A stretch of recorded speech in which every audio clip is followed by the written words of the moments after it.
Bonjour à tous et bienvenue dans En Peignoir, l'émission qui prend le temps de la rencontre, de la détente et de la découverte sur Logos FM. Aujourd'hui, nous allons plonger dans un univers où la voix, l'écoute et la communication prennent une dimension toute particulière avec mes deux invités. Tout d'abord, Muriel Marlière, qui est cofondatrice de la Muse à l'oreille. Bonjour Muriel. Bonjour. Et donc François Louche, créateur de pédagogie musicale et compositeur thérapeute. Bonjour François. Bonjour. Donc on va parler de votre univers, puisque vous accompagnez à la fois les particuliers et les entreprises.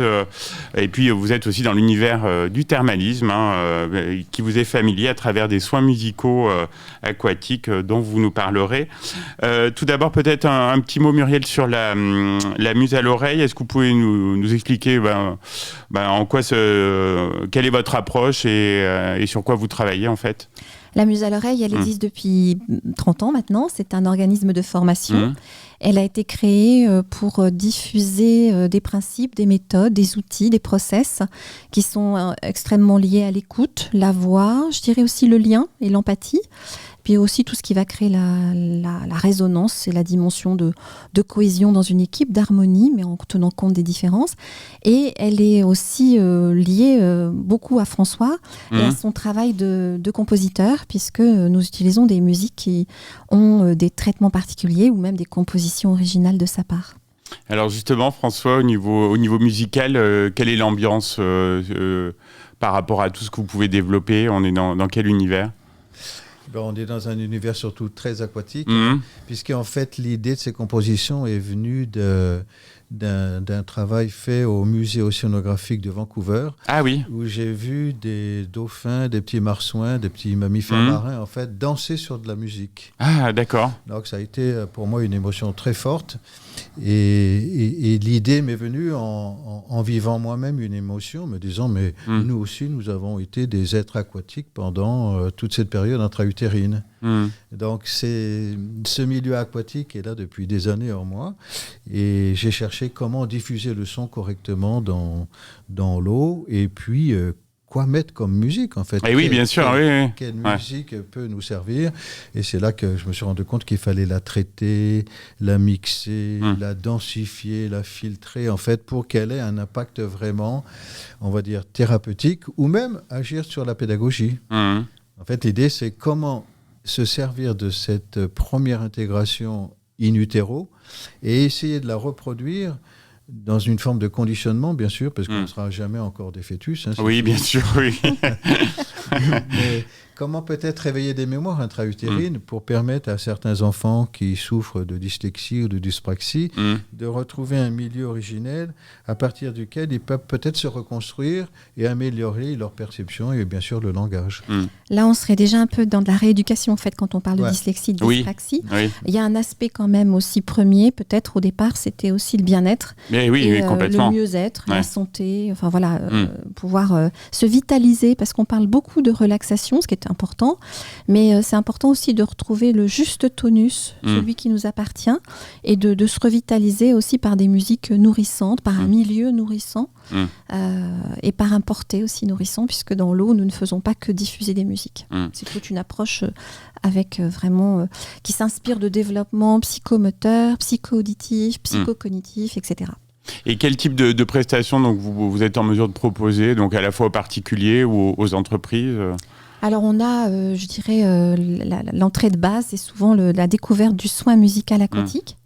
Là, on est vraiment dans les prémices, c'est du bien-être. La personne vient découvrir cette diffusion dans le corps qui va 4 fois plus vite que dans l'air. Donc, ça veut dire qu'on peut se rendre disponible si tout nous y amène. On peut se rendre disponible à la musique, elle peut vibrer en interne, des pieds à la tête. Si on a encore des tensions, le fait qu'on est porté dans l'eau avec des micro-mouvements qui reprennent les premiers gestes, les premiers mouvements du développement psychomoteur, ça va favoriser une détente vraiment, même pas penser à faire la planche, vous voyez ce que je veux dire, oui, bien sûr, par exemple. Voilà, ça c'est la première base. Ensuite, on a d'autres approches. Tu veux en parler, François ou...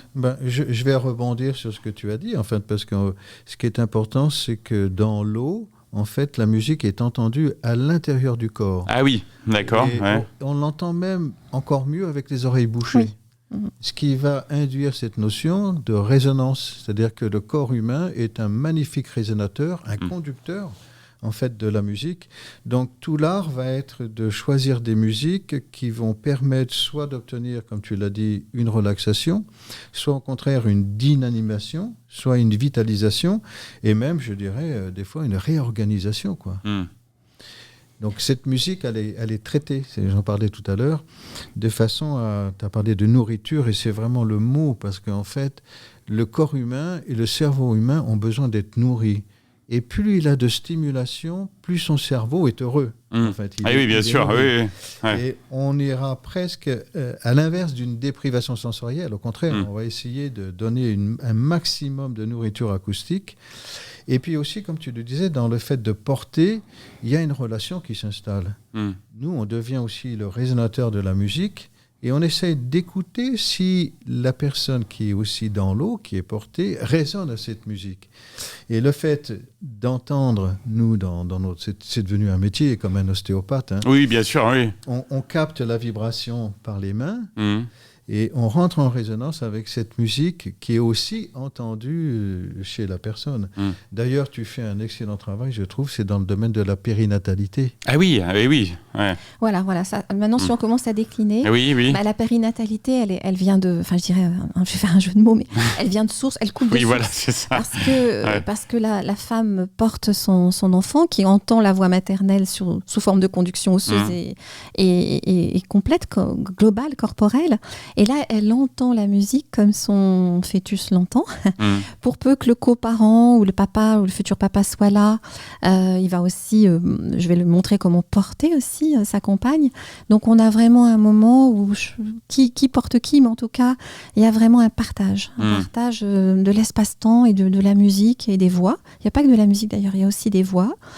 Et quand on sort de la piscine, eh bien, on peut continuer, prolonger ce travail par tout ce qui va être un travail de chant périnatal. Ah oui, et d'apprentissage du partage de la résonance, comment fusionner ensemble.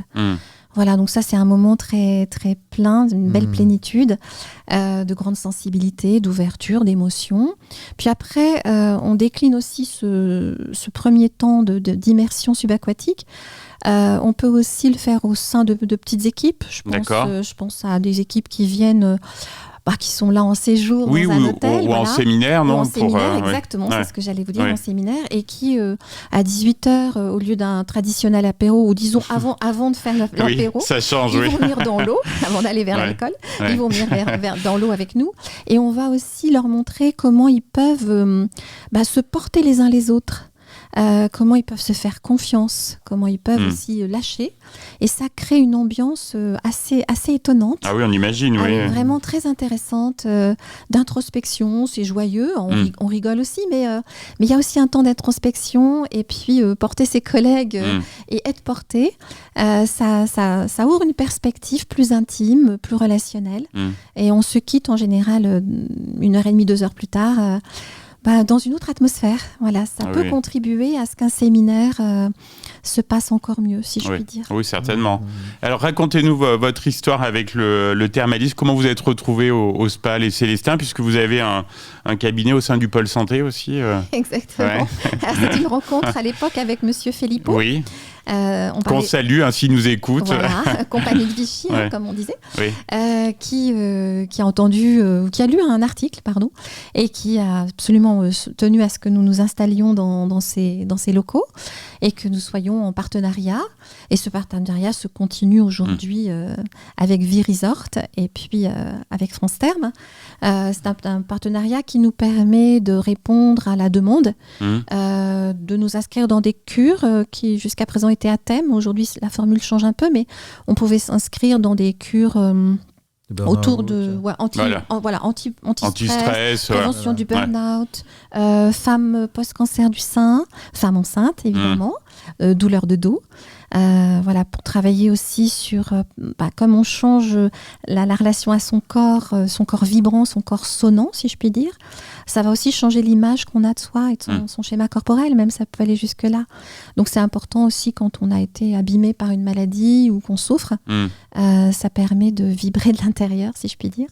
Donc voilà, le partenariat, il a commencé sur ces bases-là. Et le cadre de Vichy est quand même propice à tout ce qui est détente, régénération, En fait, c'est un article et même un film qui avait été fait par les Allemands. On travaillait à l'époque à Bad Kreuznach. Ah oui, d'accord. Et M. Philippot, en ayant vu ce travail, a dit « Mais pourquoi vous n'êtes pas chez nous ?» Alors du coup, on s'est dit « Pourquoi pas ?»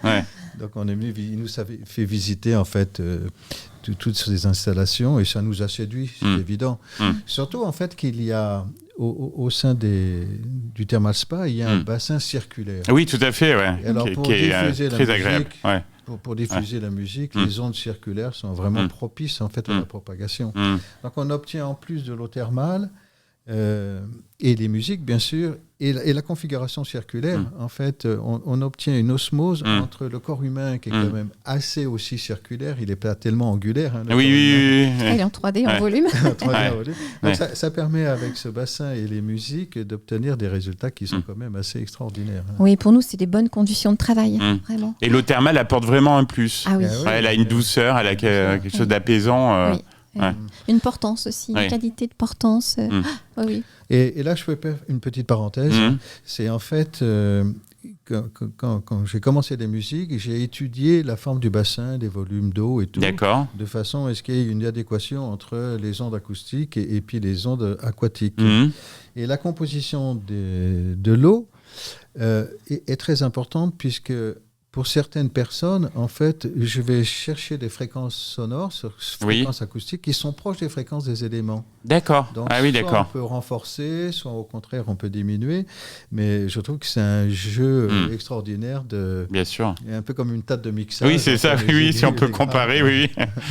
Et quels sont vos projets là ? Qu'est-ce que vous aimeriez développer dans les prochaines semaines, prochains mois ? Beaucoup de choses. Beaucoup de choses. Alors, je pense qu'on aimerait développer davantage autour d'équipes, par exemple, qui viennent en séminaire, ça c'est clair. L'équipe de sportifs, par exemple, non ? Ça serait, on va pas trop développer, mais on a un projet là avec le Krebs de Vichy. D'accord. Donc on viendrait nous en reparler. On viendra nous en reparler, voilà. On aimerait donc développer auprès des équipes à la fois, soit qui viennent en séminaire, comme je l'évoquais tout à l'heure, comme un plus. D'accord. Mais on a aussi des formules, puisque notre organisme de formation, l'aquatique est un moteur de base, mais on ne reste pas dans l'eau toute la journée. Et notre travail sur l'écoute, sur la voix, sur le son et le partage du son, ça nous permet aussi, par exemple, d'offrir des journées complètes. On peut penser à des journées de séminaire autour de cohésion d'équipe, même de comité de direction. Je pense qu'on pourrait apporter tout un apport autour de l'écoute, de la posture et imposture, si je puis dire. Oui, pas mal. Tout ce qu'on peut travailler autour de... Qu'est-ce que c'est, comme je disais tout à l'heure en introduction, qu'est-ce que c'est que de s'accorder tout en respectant nos différences, qu'est-ce qu'on peut concéder et mettre en harmonie et renforcer. Donc, il peut y avoir un travail vocal, il peut y avoir un travail avec des diapasons, mais surtout aussi avec des musiques. Et puis, on a tout un volet, je dirais, qui renforce aussi notre travail, un peu d'art-thérapie, c'est-à-dire qu'on fait entendre sous ostéophone, cette fois-ci, pour pérenniser la conduction osseuse qu'on a découverte dans l'eau. On peut la pérenniser et pendant ce temps-là, on est amené à modeler de la terre, à dessiner, à peindre. Donc, il y a un côté créatif qui est quand même un plus. Voilà, ça, c'est une part de travaux, mais peut-être, François, tu veux en rajouter au niveau des artistes. Je sais pas, je te laisse dire. Ce que je stresse, c'est qu'on continue à développer avec l'aide du ministère. Il y a un projet en ce moment avec eux. Là. C'est en fait l'accueil des artistes de haut niveau. Et oui, d'accord. Parce qu'en fait, un artiste fait des performances autant musculaires et nerveuses qu'un athlète de haut niveau aussi. Ah oui, c'est sûr. Ouais. Donc, on accueille souvent, mettons, des gens qui sont à l'orchestre de l'Opéra de Vienne ou de la Scala de Milan ou de l'Opéra de Paris même, qui, après une tournée, sont vraiment sur les genoux. Et on les remet sur pied, c'est le cas de le dire. On leur permet, en fait, avec cette nourriture acoustique et l'eau thermale, de retrouver, en fait, des ressources qui sont, je dirais, presque originelles. Hein. Et oui, tout à fait. C'est très intéressant. Et moi, c'est ma passion, quoi. C'est de voir des artistes d'un seul coup qui vont dépasser leur niveau actuel, qui font des performances, qui sont capables d'un seul coup d'entendre la musique en eux et de composer, alors qu'ils n'étaient qu'instrumentistes. Ah oui. Vous voyez, il y a des niveaux intéressants. Et tu as glissé cette information tout à l'heure avec la voix de la maman. Alors, on se sert de la voix maternelle et paternelle aussi pour aider certains enfants en difficulté. Mais on a dans notre partothèque, en fait, aquatique, 80 langues enregistrées. Et je suis toujours surpris de voir combien une langue qu'on ne connaît pas, entendue dans l'eau, va réveiller en fait des perceptions, des émotions, même une dynamique cognitive qui se met en place, alors que je ne pensais pas qu'une langue pouvait autant que la musique. Moi non plus, je vous avoue. Oui, mais c'est toute la musique de la langue, en fait. Oui, bien sûr. Parce qu'on ne comprend pas le sens d'une langue étrangère quand on ne la connaît pas, quand on ne la parle pas. Par contre, toute sa musicalité a une richesse incroyable. Et dans l'eau, je pense qu'on se retrouve un peu, comme tu disais, comme un fœtus dans l'eau. Oui, c'est ça. Qui entend la musique le traverser des pieds à la tête, quoi, en fait, hein. Et peut-être l'une dernière chose qu'on aimerait développer, c'est aussi tout ce qui va tourner autour d'apporter, de prendre soin de ceux qui prennent soin, j'ai envie de dire. Ah, les aidants, oui. Vraiment les aidants, les soignants. Les soignants, bien sûr. Mais les équipes thermales, équipes thermales ou de spa, souvent, ils ne connaissent pas trop la place opposée. Elles sont là pour prendre soin. Et c'est important aussi de pouvoir leur faire vivre cette expérience. Et nous avons aussi le projet de pouvoir les former. Les former aux soins musicaux aquatiques, c'est-à-dire d'avoir un premier niveau d'expertise qui permettrait d'apporter un plus à certaines clientèles, dans certaines certaines villes thermales. Et pour les personnes, là, nos auditeurs qui seraient intéressés, comment on peut vous contacter On peut nous contacter sur les réseaux sociaux, sur notre site internet. Donc la muse à l'oreille. La muse à l'oreille, Muriel Marlière, François Louche. Mais également, on peut s'adresser au spa Les Célestins qui saura nous renvoyer la balle. Bien sûr. Alors j'ai la dernière question, la question rituelle de l'émission. Quand vous êtes-vous retrouvés en peignoir la dernière fois ? La dernière fois, c'était pour la Journée mondiale de l'eau, samedi dernier. Samedi 22 mars, si je ne me trompe. Et voilà, c'était un temps de promotion et de découverte, mais surtout de partage autour du soin musical aquatique. Parfait. Un grand merci en tout cas à tous les deux, Muriel Marlière et François Louche. C'était passionnant d'échanger autour de tout ce que vous proposez avec la muse à l'oreille. Puis on vous dit à très bientôt sur Logos FM. Merci beaucoup. Merci.